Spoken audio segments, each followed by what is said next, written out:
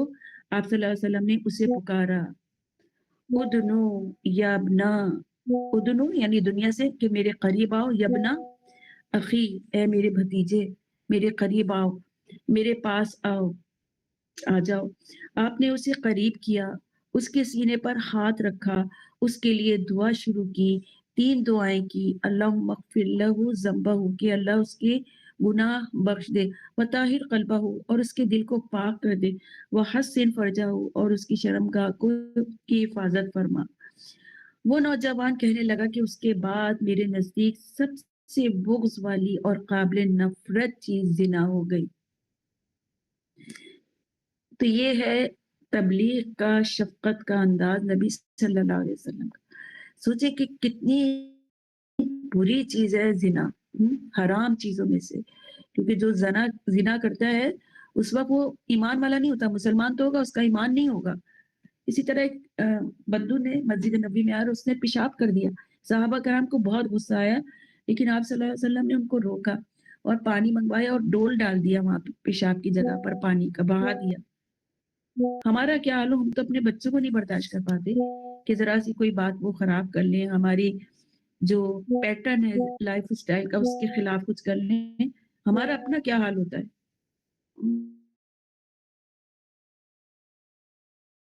ہم میں شفقت، نرمی، اخلاق کے وہ معیار ہیں ہی نہیں۔ ہم فوراً اپنے بچوں کو شٹ اپ کال دے دیتے ہیں، فوراً۔ کم از کم ہم ان کی بات تو سنیں، یہی وجہ ہے کہ کیا ہوتا ہے ہمارے بچے دوسری جگہ جا کے پھر وہ باتیں کرتے ہیں، وہ شیئر کرتے ہیں، پھر ان کو وہاں سے کوئی عجیب و غریب اس دن ابھی وہ دین پر پوری طرح سے نہیں آ رہے، تو اس کا یہ مطلب نہیں کہ ان سے چڑچڑاپن، ڈانٹ ڈپٹ اور جو ہے وہ اپنے آپ کو سپر ثابت کرنے کے لیے بچوں کو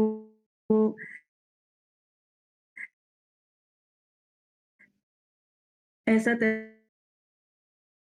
طرز عمل کریں کہ وہ دور ہو جائیں، نہیں، ان کی بات سنیں، ان کو قریب کریں گے تو بچوں کے پڑھتے، یہاں سے پتہ چلتا ہے کہ ہمیں نا نصیحت کرتے رہنے چاہیے بچوں کو وقت اور حالات کے مطابق، اور نصیحت خاص طور پر موت کے وقت، جب ہماری موت ہو اس وقت ضرور کرنا چاہیے نصیحت، خاص طور پہ ایسی بیماری جس کا نتیجہ موت ہی ہو، تو اپنی نصیحت یا وصیت جو ہے وہ تیار رکھنی چاہیے۔ وَوَصَّى بِهَا ابراہیم، کہ ابراہیم نے اپنے بیٹوں کو نصیحت کی اور یعقوب نے بھی۔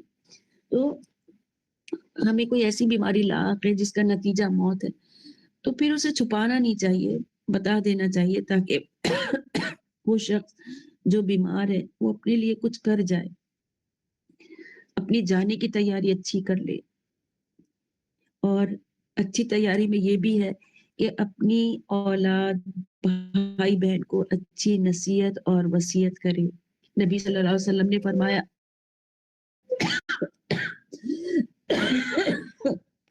کسی مسلمان کے لیے